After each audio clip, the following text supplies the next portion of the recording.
اسلامی تعلیمات کا اسلامی تعلیمات کو 3 حصوں میں تقسیم کیا جا سکتا ہے: عقائد ہیں، احکام ہیں اور اخلاق، یا دوسرے الفاظ میں اصول دین، فروع دین اور اخلاق۔ اور یہ جو اخلاق ہے اس کو اصول دین اور فروع دین پر فوقیت حاصل ہے۔ ممکن ہے ایک ایسا آدمی ہو جس کے عقائد آپ سے نہیں ملتے، جس کے نظریہ آپ سے نہیں ملتا، جس کے اصول دین آپ کے اصول دین سے مختلف ہیں، لیکن آپ کو حق نہیں پہنچتا کہ اس کو تکلیف پہنچائیں، اس کو اذیت دیں، اس کو نقصان پہنچائیں، اس کی عزت پامال کریں، اس کے مال پر آپ ڈاکہ ڈالیں، حق نہیں پہنچتے۔ کیوں؟ اخلاق کو فوقیت حاصل ہے کس پر؟ عقائد اور احکام پر۔ نماز آپ پڑھ رہے ہیں اور نماز جب شروع کر لیتے ہیں توڑ نہیں سکتے نماز کو آپ بغیر کسی وجہ کے۔ ضروری ہے کہ نماز کو انتہا تک پہنچیں۔ احرام آپ نے باندھا ہے عمرے کا ہو یا حج کا، اس کو پھر آپ توڑ نہیں سکتے۔ عمرہ مکمل کرنا ضروری ہوتا ہے آپ پر، کہ عمرہ جب شروع کر رہے ہیں مستحب ہے، لیکن اس کو مکمل کرنا واجب ہو جاتا ہے۔ اسی طرح آپ نماز پڑھ رہے ہیں، تکبیرۃ الاحرام آپ نے کہہ دی ہے، سورہ حمد شروع کیے، آپ کے سامنے ایک بچہ اپنے آپ کو نقصان پہنچا رہا ہے، تو وہاں نماز توڑنی واجب ہے، کیونکہ وہ عبادت ہے۔ یہاں پر کیا ہے؟ اخلاق کا مسئلہ آ جاتا ہے، انسانی حقوق کا مسئلہ آ جاتا ہے۔ نماز واجب ہے آپ پر، کوئی چھٹی نہیں ہے نماز میں، لیکن غصبی جگہ پر آپ نہیں پڑھ سکتے، راستے میں آپ نہیں پڑھ سکتے، کسی دوسرے کا پانی زبردستی چھین کر کے نہیں پڑھ سکتے، کسی صاحب خانہ کی اجازت کے بغیر اس کے گھر میں آپ نماز نہیں پڑھ سکتے۔ کیوں؟ اخلاق ہے، انسانی حقوق ہے، دوسرے کا مال ہے۔ یہاں پر بھی اگر آپ کسی ڈیوٹی پر ہیں نا، اور آپ کو پتہ ہے کہ ڈیوٹی کے بعد ٹائم کافی ہے نماز پڑھنے کا، اور ڈیوٹی کے دوران اگر پڑھوں گا تو مجھے کیا ہے؟ کام چھوڑنا پڑے گا، جس کام کے میں پیسے لے رہا ہوں، تو وہ اس کا جو مال ہے اس میں شک پیدا ہو جائے گا کہ اس نے کیا کیا، نمازیں پڑھنا شروع کر دی ہیں اس ٹائم پہ جو اس کا اپنا ٹائم نہیں تھا۔ ٹائم جب آپ ڈیوٹی کرتے ہیں نا، آپ ٹائم بیچ دیتے ہیں اپنا۔ جب ٹائم آپ نے بیچ دیا ہے تو آپ اس کو خود استعمال نہیں کر سکتے۔ اب ٹائم آپ کا نہیں، ٹائم اس کا ہے، مالک کا ہے، اور دوسرے کی چیز کو اس کی اجازت کے بغیر استعمال نہیں کر سکتے۔ بس اخلاق کو فوقیت حاصل ہے، کس پر؟ احکام پر اور عقائد پر۔ ایک اور مثال کے ذریعے آسان کرتا ہوں۔ ایک آدمی ہر روز ایک شادی کرتا ہے، صبح کو، شام کو طلاق دے دیتا ہے۔ میں آپ سے پوچھتا ہوں، کرنی نہیں ہے آپ نے، یہ نہ ہو کہ مولانا نے کہہ دیا آپ کرنا شروع کر دیں۔ شادی کرنا جائز ہے جائز نہیں؟ جائز۔ طلاق دینا جائز ہے جائز نہیں؟ جائز ہے۔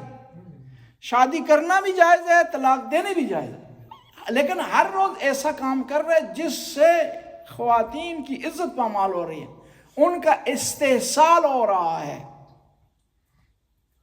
ان کی جو بےعزتی ہو رہی ہے، ویلیو کم ہو رہی ہے۔ ایسا کرنا اس عنوان سے جائز نہیں ہے، کیونکہ اخلاقی لحاظ سے جائز نہیں۔ وہاں عنوان شادی اور طلاق کا ختم ہو جائے گا، عنوان ایک نیا آ جائے گا، وہ کیا ہے؟ انسانیت کی توہین۔ ایسا جو ہے وہ کرنا جائز نہیں ہے، لیکن عنوان تبدیل ہو گیا۔ کیوں؟ کیونکہ اخلاق کو احکام پر کمانڈ حاصل ہے۔ حکم یہ کہہ رہا ہے شریعت شادی کرنی بھی جائز ہے، شرعی حکم ہے نا جی، طلاق دینی بھی جائز ہے مرد کے لیے، لیکن یہاں پر اخلاق نے کمانڈ کی، اس نے فیصلہ کیا کہ نہیں، یہاں پر شریعت حکم سائڈ پہ چلا جائے گا، احکام شرعی اور اخلاق کو پاور حاصل ہو جائے گی، اخلاق کو ویلیو حاصل ہو جائے گی۔ امام حسین میدان کربلا میں ہیں، 8 محرم یا 7 کی بات ہے، امام کے ایک صحابی خدمت میں حاضر ہوئے، کہا مولا شمر میرے نشانے پر۔ شریعت منع نہیں کر رہی شمر کو قتل کرنے سے، کیوں؟ برے کردار کا آدمی، اور پتہ ہے کہ یہ وہ کون ہے جس نے کارنامہ بعد میں کرنا ہے، لیکن پھر بھی امام اخلاقی لحاظ سے پابند نے کہا نہیں، ہم نے جنگ شروع نہیں کرنی، ہم نے پہل نہیں کرنی، ہم نے نیت کی بنیاد پر کوئی فیصلہ نہیں کرنا، علم امامت کی بنیاد پر فیصلہ نہیں کرنا، بلکہ ظاہری علوم کی بنیاد پر فیصلہ کرنا۔ اس لیے ایک اور آپ خدمت میں اضافہ کر دوں، پیغمبر پاک اور امام علی کبھی بھی اپنے علم کے مطابق عدالتی فیصلہ نہیں کرتے تھے، گواہ مانگتے تھے، حالانکہ ان کو گواہوں کی ضرورت نہیں تھی۔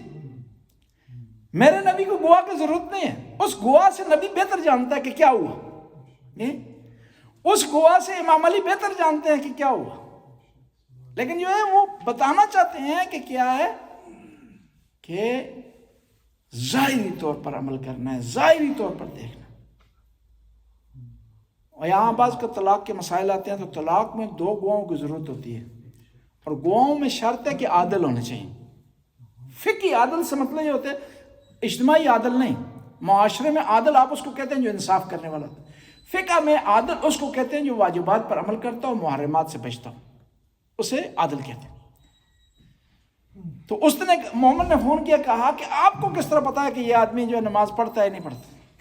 میں نے کہا میں نے نہیں چیک کرنا، نہ ہی اس کا انٹرویو لینا، نہ ہی اس کے گھر میں کیمرہ لگانا ہے، میں نے ظاہری طور پر دیکھنا ہے کہ آدمی اچھا ہے، شراب نہیں بیچتا، شراب نہیں پیتا، کسی آدمی کا قتل اس نے نہیں کیا، عام طور پر یہ معمول اچھا آدمی اور داڑھی اس نے رکھا ہوئی ہے، یہی کافی ہے، ظاہر پر عمل کرنا۔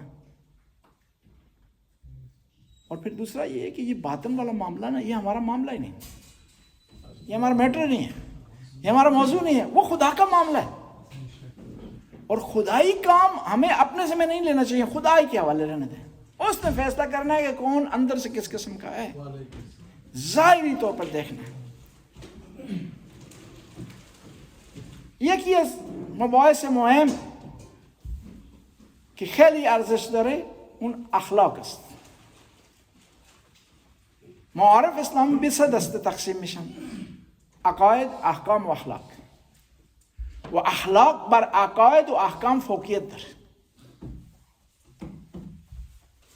و قدرتش بیشتره. با یک مثال روشن میکنم. بعضی از چیزها از لحاظ احکام جایز، ولی اخلاق میاد حکم میکنه که جایز نیستش و ما اخلاق ترجیح میدیم و حکم اخلاق را اولویت در اولویت قرار میدیم و اون حکم شرعی موقتا تعطیل میگردد. یک نفر بیاد صبح زود ازدواج کنه، قبل از اینکه غروب فرا رسد طلاق بدهد. زن گرفتن هم جایز است، طلاق دادن هم جایز است. جایز است نه؟ هر روز این کار کنه، شریعت بهش اجازه میده، ولی اخلاق میگه که این جایز نیستش.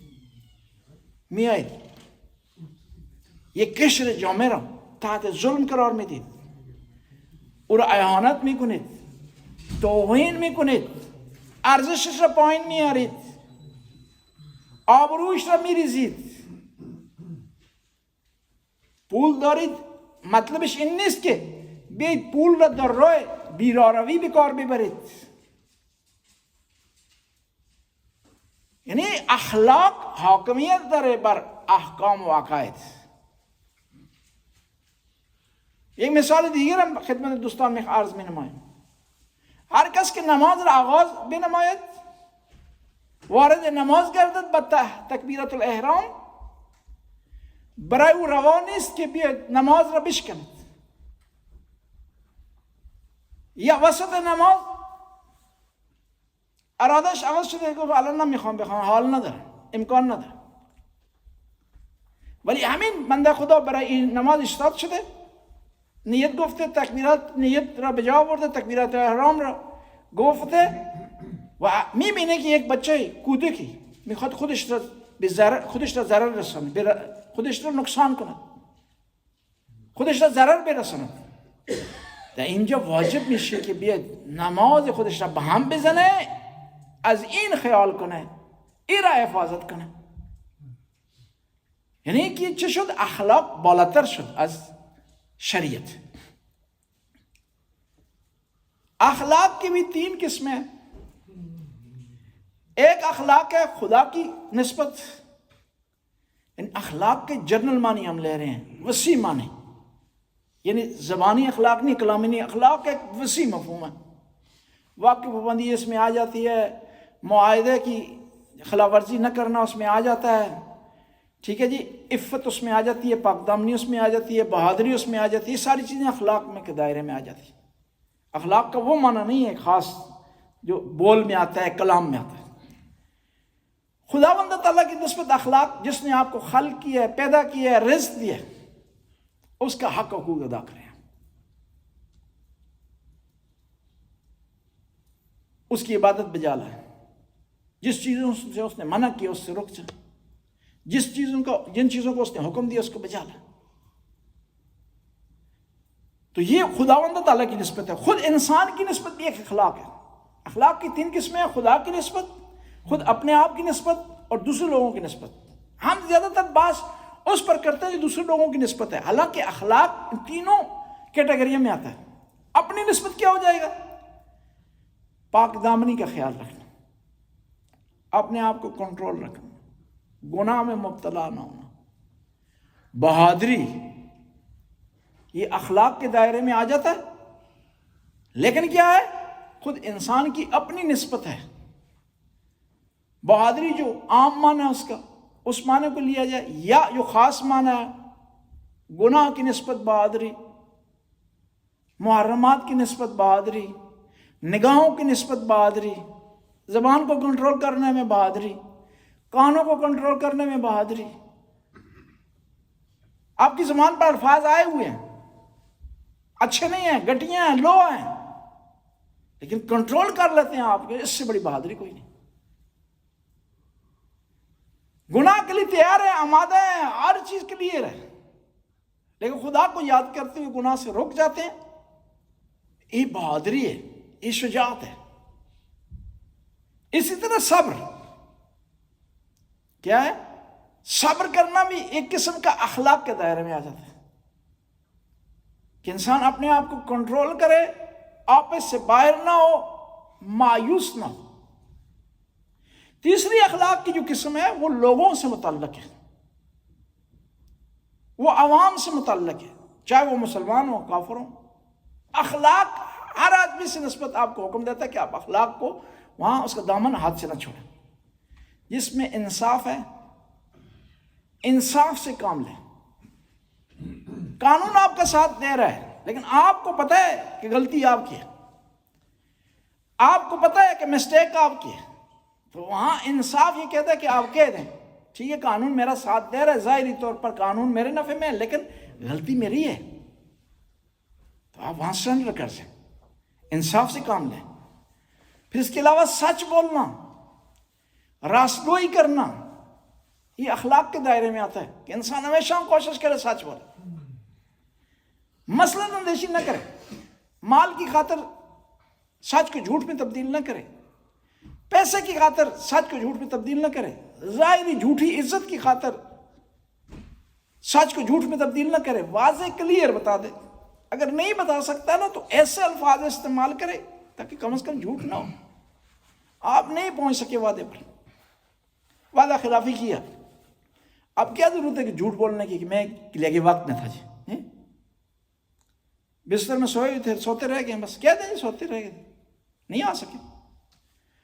وعدہ کیا تھا کسی سے، یا کسی نے پیسے مانگ دیے، کہ نہیں دینا چاہتا، یہ ضروری نہیں ہے کہ کہنا کہ بھائی جی تھے میرے پاس خرچ ہو گئے ہیں جی، ضروری نہیں جھوٹ بولنا کہ میرے پاس نہیں ہے جی، صاف کہہ دیں۔ میں ایک دفعہ یہاں سے گزر رہا تھا تو سامنے سے ایک افریقن آ گیا، اس نے کہا کہ ہار ڈو 50 کرون، میں یہی ہار میں 21 فردہ ہے، جس نے سیدھا کہ میرے پاس ہے لیکن آپ کے لیے نہیں جی۔ پھر بعد میں ڈرا، میں نے کہا اس چاقو نکال لینا، اس نے 2-3 لگا دینے تھے اس نے۔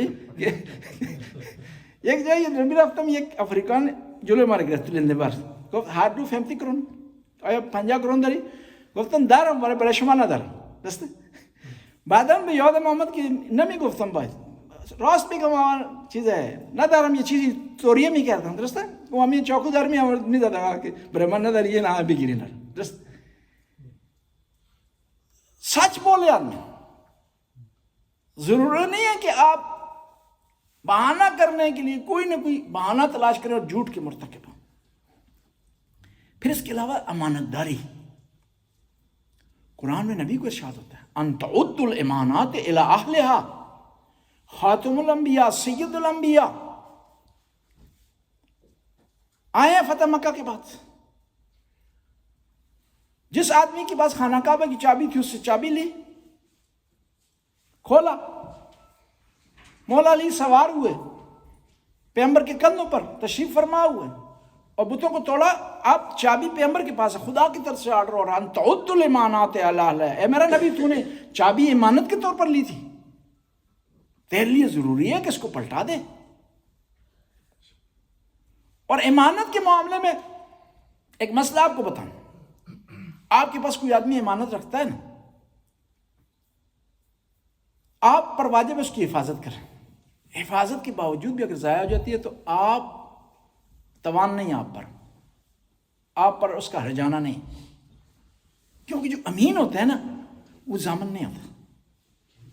ایک دفعہ مومن نے مجھے فون کیا, ایک مومن نے کہا کہ 1 لاکھ کروڑ اپنے پاس رکھتا. میں نے کہا شرعی امانت رکھوں گا, شرعی امانت. انہوں نے کہا مولانا صاحب وہ کیا ہوتی ہے؟ میں نے وہ یہ ہوتی ہے کہ میں اس کا خیال رکھوں گا, کیئر کروں گا, لیکن خدا نہ خواستہ آگ لگ جاتی ہے, کسٹم کا چھاپا پڑ جاتا ہے, وہ اٹھا لیتے ہیں, پھر میں ذمہ دار نہیں ہوں بھرنے کا.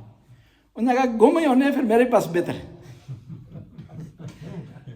شرعی لحاظ سے یہ ہوتی ہے امانت, اور حقیقت میں اس طرح ہے. ایک آدمی مفت میں آپ کے پیسے رکھ رہا ہے, اس کا رسک لے رہا ہے, اب وہ گم ہو جائے تو وہ ہرجانہ بھی بھرے, یہ تو مناسب نہیں ہے. ہاں اگر اس کے پیسے رکھنے کا مہینے کا 500 کروڑ لے رہا ہے 1000, تو پھر وہ ضروری ہے کہ ساتھ انشورنس بھی کروا لے اور وہ کیئر میں رہیں, صحیح طریقے سے رہیں. اور امانت داری میں ایک اور چیز ہے, ضروری نہیں ہمیشہ امانت پیسوں کی ہو, پراپرٹی کی ہو, مال کی ہو, کلام کی ہو سکتی, راز کی ہو سکتی. ایک آدمی جو ہے آپ کا راز اس نے آپ کو بتایا, دل کی بات اس کا بتائیے, آپ وہ امانت آپ کے پاس, آپ کو حق نہیں پہنچتا اس کے راز کو لوگوں کے سامنے افشا کریں. صدر العاقل صندوق سر رہی, امیر الکلام امیر المومنین ارشاد فرماتے ہیں کہ عقل مند آدمی وہ ہے جس کا سینہ رازوں کا خزینہ ہوتا ہے. اور بعض لوگوں کو بڑا اچھا کلام مجھے پسند ہے. بعض لوگ کہتے ہیں کہ یہ راز ہمارے ساتھ قبر میں جائے گا.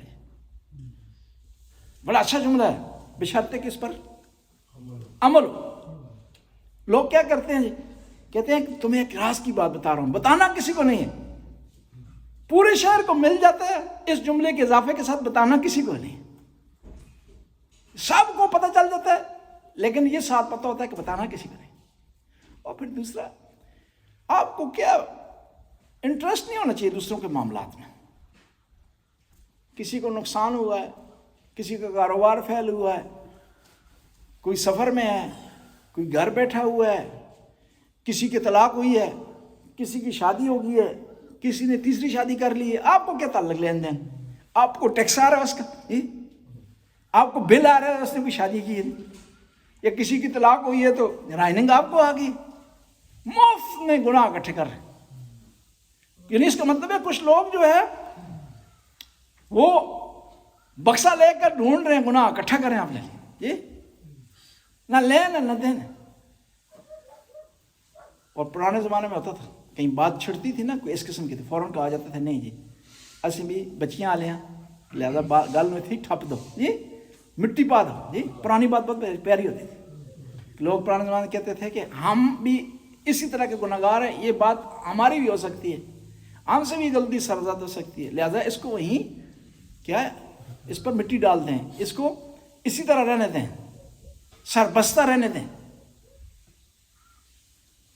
بین مباحث اخلاقی نسبت پہ خدا بعضی از مباحث داریم, نماز است, روزه است, عبادت است. اخلاق به معنی عام, نه اخلاق کلامی. دوم خود به خود انسان شفاعت, چیز شجاعت, عفت, پاک دامنی, صبر, این از مباحث اخلاقی است که انسان سعی کنه خودش را با صبر آرایسته کنه و سعی کنه به پاک دامنی خودش افتخار کنه. خدا هرچی برای ما مقرر کرده، قانون جعل نموده، به نفع ماستش، به ضرر ما نیستش. پس ما سعی کنیم اون اخلاقی به مربوط خودمون میشه از او را پاس بداریم. و بعضی از مباحث اخلاقی نسبت به دیگران است، سایر مردم است، فرق نمیکنه مسلمان باشه یا یکی غیر مسلمان باشه. انسان سعی کنه به کسی قول داده به او عمل کنه، از کسی امانتی تحویل گرفته از او خیال کنه، حفاظت کنه. فرق نمیکنه مسلمان باشه یا کافر. و بعد دوم بعضی از مباحث اصلا ربط به دین نداره. دروغ گفتن به مسلمان بگی بازم جایز نیست، به کافر هم بگی بازم جایز نیستش. وعده دادید، قول دادید به کسی، به مسلمان قول دادید یا به کافر فرق نمیکنه. باید به قول خودتون پابند باشید. اول سعی کنید احساساتی نشید. موقعی به کسی قول میخوای بدید خوب فکر کنید، تأمل کنید، بعد از اون به کسی قول بدید. بعد از که قول دادید پای قول خودتون وایستید، زیر قولتون نزنید. و این چیزا ان الوعد کان مسئولا، اوفوا بالعهد ان العهد کان مسئولا. وعده وفا باشید که در مورد وعده این قول سوال خواهد شد. بعد از این مباحث اخلاقی دیگر است که انسان احترام بذاره به دیگران. تو حدیث داریم به بزرگا هم احترام بذارید، به کوچکا هم احترام دارید. بزرگا احترام بذارید چون نیکیشون بیشتره، چون عمل بیشتری از شما داشتن، کار نیکی بیشتری را انجام دادن. به کوچکاتون احترام بذارید، گناهان کمتری از شما دارن. و به ویژه به پدر و مادر. بعضی میگن آقا پدر و مادر می که از دنیا رفتن، عمر مبارکشون را به شما دادن، چشم را از جهان فرو بستن، به رحمت الهی پیوستن، چگونه میتونیم به اینا احترام بزنید؟ از اونا یاد کنید. نماز میخونید 2 رکعت نماز به نیابت از اونا بخونید. قرآن را که میخواید تلاوت کنید، آخرش که دعا میکنید ثوابش را اهدا کنید به پدر و مادر مرحومتون. صدقه میدی از طرف خودتون، بعضی موقع صدقه را از طرف اونا انجام بدید. از این طریق میتونی از اونا احترام بذارید. و کسانی که هم سن و سال پدر و مادرتون هستند به اونا احترام بگذارید، به نیت پدر و مادر، به دوست و رفقای پدر و مادرتون احترام بذارید. از اونا خیال کنید، پرسجو داشته باشید، از اونا احوال پرسی داشته باشید. از این گونه میتونی حق پدر و مادر را میتونی به جا بیاری. بسم الله الرحمن الرحیم. الحمد لله الذي لا يبلغ مدحته القائلون ولا يؤصي نعماه العادون ولا يؤدي حقه المجتهدون الذي ليس لصفته حد معدود ولا نعت موجود ولا أجل ممدود الذي فطر الخلائق بقدرته ونشر الرياح برحمته ثم الصلاة والسلام على أشرف الأنبياء والمرسلين والقاسم مصطفى.